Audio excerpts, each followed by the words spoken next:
Shalom, kita bertemu kembali di dalam GWS. Di edisi yang sebelumnya kita sudah mulai membahas mengenai jalan keselamatan, yang merupakan aspek keselamatan di dalam kehidupan orang percaya. Di edisi sebelumnya kita sudah belajar mengenai panggilan Allah di dalam kehidupan orang percaya. Nah, sekarang kita mau masuk ke dalam aspek keselamatan yang kedua di dalam jalan keselamatan, yakni kelahiran kembali atau regeneration.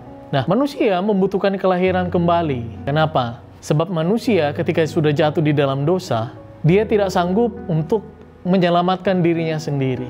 Dia tidak sanggup untuk sungguh-sungguh berbakti kepada Allah, berbalik kepada Allah, dan hidup untuk melayani Tuhan sepenuh-penuhnya di dalam kehidupannya. Maka oleh karena itu dibutuhkan yang namanya kelahiran kembali. Kapan kelahiran kembali ini terjadi di dalam kehidupan orang percaya? Yaitu ketika dia sudah menerima panggilan Allah secara efektif melalui panggilan Injil dan juga perjumpaannya secara pribadi dengan Tuhan Yesus. Tentunya lewat pengalaman kehidupannya sehari-hari di dalam dia menjalankan hidup sesuai dengan tuntutan kebenaran firman Tuhan. Lewat kebenaran firman Tuhan, lewat kehidupan yang dia jalani dari hari ke hari dalam penurutan terhadap kebenaran firman Tuhan, disitulah dia bisa bertemu dengan juru selamat, yaitu Yesus Kristus, mengenal pribadinya dan hidup sesuai dengan apa yang Tuhan mau. Berbicara mengenai kelahiran kembali, ini merupakan karya Roh Kudus di dalam kehidupan orang percaya. Jadi tidak ada satu orang pun, tidak ada satu manusia dosa pun yang bisa berbalik kepada Allah atau bertobat, percaya kepada Yesus, dan hidup dengan penuh iman kepada Yesus di dalam pengudusan hidupnya. Sekali lagi, ini merupakan karya Roh Kudus di dalam kehidupan orang percaya. Kapan terjadinya? Tadi sudah dijelaskan bahwa ketika seseorang sudah menerima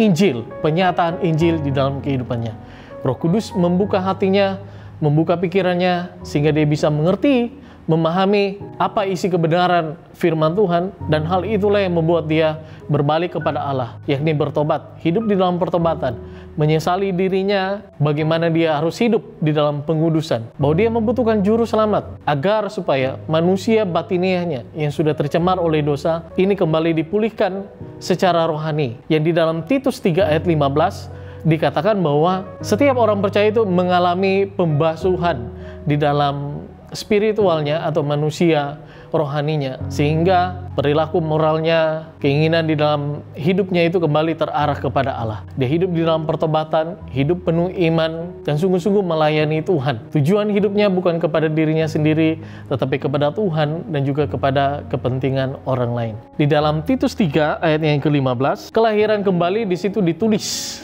dengan kata Yunani palingenesia. Sekali lagi, kata kelahiran kembali di dalam Titus 3 ayat 15 digunakan kata Yunani palingenesia, yang berarti pembaharuan batinia secara spiritual dan moral yang dikerjakan oleh Roh Kudus di dalam hidup manusia secara pribadi. Nah, berbicara mengenai kelahiran kembali, itu berarti terjadi pembaharuan manusia batinia seseorang, sehingga yang tadinya dia mati terhadap dosa dan pelanggaran, kini dihidupkan kerohaniannya, kini ia dihidupkan kembali, sehingga dia bisa berbalik kepada Allah, hidup dalam pertobatan, hidup dalam pengudusan diri, dan hidup untuk melayani Tuhan dan sesama.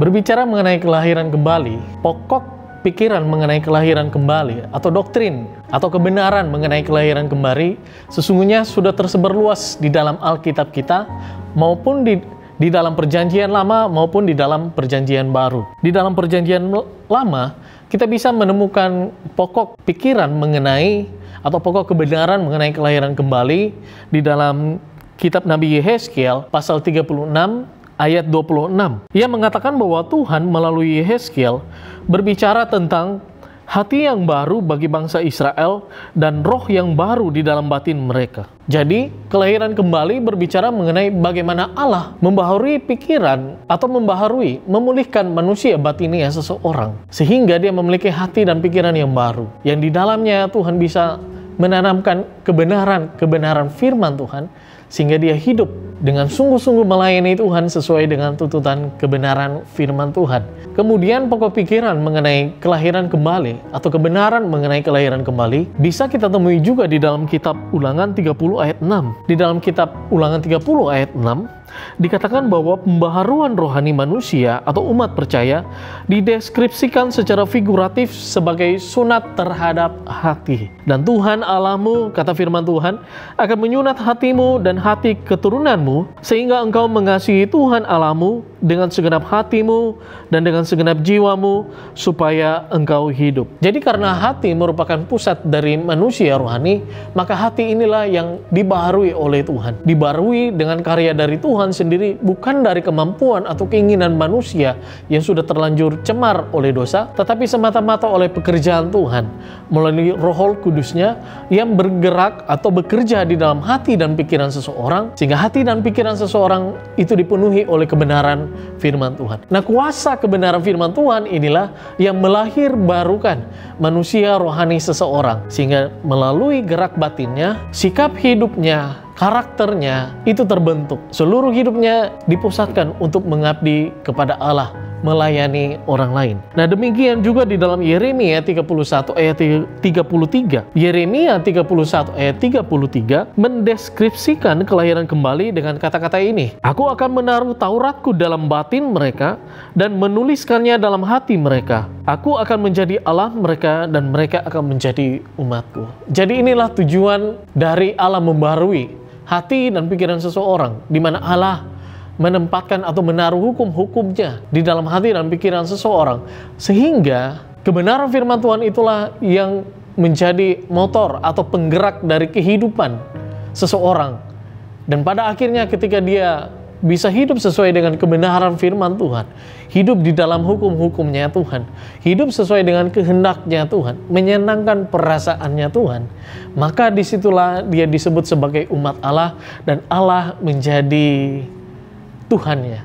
Jadi ketika seseorang dikatakan sebagai umat Allah, maka dia harus hidup mengabdi kepada Tuhan, melayani kebenaran. Dan Tuhan lewat kehidupannya yang taat, itu sungguh-sungguh dinyatakan sebagai Tuhan di dalam kehidupannya. Jadi Tuhan hanya menjadi Raja di dalam kehidupan seseorang yang bisa hidup di dalam pertobatan, hidup di dalam pengudusan diri sesuai dengan kebenaran firman Tuhan, hidup dalam melayani Tuhan sesuai dengan apa yang Tuhan kehendaki. Disitulah seseorang dapat dikatakan mengalami regenerasi atau kelahiran kembali. Sedangkan di dalam perjanjian baru, di dalam Yohanes pasal yang ketiga, di situ firman Tuhan berkata pada ayatnya yang kelima, sesungguhnya aku berkata kepadamu, jika seseorang tidak dilahirkan dari air dan roh, ia tidak masuk ke dalam kerajaan Allah. Jadi agar seseorang bisa masuk dalam kerajaan Allah, hidup menundukkan diri dalam pemerintahannya Allah, maka dia harus dilahirkan kembali. Dan bukan karena usahanya, tetapi firman Tuhan berkata bahwa seseorang dilahirkan kembali itu karena karya Allah, melalui air dan roh, melalui firman dan Roh Kudus. Sementara di dalam Yohanes 1 ayat 12-13, firman Tuhan berkata, tetapi semua orang yang menerimanya diberinya kuasa supaya menjadi anak-anak Allah, yaitu yang mereka percaya dalam namanya. Orang-orang yang diperanakan bukan dari darah atau daging, bukan pula secara jasmani oleh keinginan seorang laki-laki, melainkan dari Allah. Jadi, berbicara mengenai kelahiran kembali, itu berbicara mengenai kelahiran anak Allah. Kelahiran anak Allah yang bukan karena inisiatif dari manusia itu sendiri, tetapi dari pekerjaan yang berasal dari Allah, yakni melalui Roh Kudus dan juga kuasa firman-Nya. Jadi inilah kebenaran-kebenaran atau pokok-pokok kebenaran seputar kelahiran kembali yang bisa kita temukan di dalam Alkitab kita, di dalam kitab suci kita. Jadi kita sudah melihat, kita sudah belajar bahwa kelahiran kembali itu merupakan aspek penting di dalam keselamatan bagi semua orang yang percaya. Kita butuh untuk dilahirkan kembali oleh Allah. Lalu apa syaratnya? Apa syaratnya supaya kita bisa mengalami yang namanya regenerasi atau kelahiran kembali? 1 Petrus 1 ayat yang ke-23, di situ firman Tuhan berkata, bukan dari benih yang fana, tetapi dari benih yang tidak fana, melalui firman Allah yang hidup dan yang kekal. Bahwa Allah melahirkan orang-orang percaya, mereka yang dilahirkan kembali, itu bukan dari hal yang lain, tetapi dari kebenaran firman Tuhan itu sendiri, yang disebut sebagai benih yang tidak fana, yaitu firman Tuhan. Jadi Allah menggunakan firman Tuhan untuk melahirbarukan seseorang, sehingga manusia batiniahnya itu diubahkan oleh Tuhan. Spiritualnya, kualitas moralnya itu diubah oleh Tuhan lewat kebenaran firman Tuhan. Di dalam 1 Petrus 1 ayat yang ketiga, di situ dikatakan bahwa seorang dilahirkan kembali melalui kebangkitan Kristus dari antara orang mati. Jadi tanpa karya keselamatan dari Kristus yang mau mati bagi kita, yang dibangkitkan Allah dari antara orang mati, maka tidak akan mungkin terjadi yang namanya proses kelahiran kembali. Kristus harus menang secara paripurna di dalam karya penyelamatannya. Dia menang atas maut, dia bangkit antara orang mati, supaya kuasa kebangkitannya itu dapat menjadi jalan bagi setiap orang percaya untuk mengalami yang namanya kelahiran baru. Bangkit setelah dahulu mati terhadap pelanggaran dan dosa, kemudian bangkit untuk memasuki suatu kehidupan yang baru, kehidupan yang melayani Allah sepenuhnya di dalam ketundukan terhadap kebenaran firman Tuhan. Dan di dalam Yakobus 1 ayat 18 jelas dikatakan bahwa Allah telah menjadikan kita oleh kebenaran firman Tuhan. Jadi Allah menggunakan kebenaran firman Tuhan untuk melahirbarukan setiap orang percaya. Jadi jangan kita menganggap remeh setiap perkataan dari firman Allah. Mulai dari hari ini belajar untuk senantiasa tekun, setia untuk bersekutu dengan kebenaran firman Allah. Sebab firman Tuhan itulah yang dipakai oleh Tuhan untuk melahirbarukan kita. Sehingga dari yang manusia dosa, kita bisa lahir kembali menjadi manusianya Allah, yang melayani Allah di dalam ketundukan terhadap kebenaran firman Tuhan.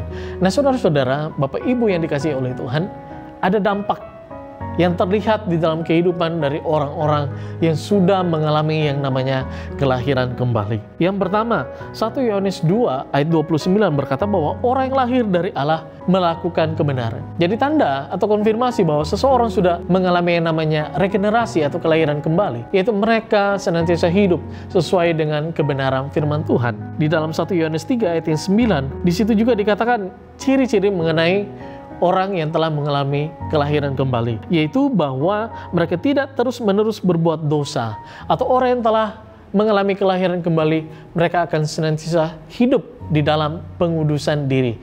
Pengudusan bagaimana kehidupan mereka dibentuk oleh kebenaran firman Tuhan, sesuai dengan Injil Yohanes pasal 17 ayat 17 mengatakan bahwa firman Tuhanlah yang menguduskan setiap orang percaya. Di dalam 1 Yohanes 4 yang ke-7, di situ dikatakan bahwa orang-orang yang lahir kembali itu pasti hidup di dalam kasih.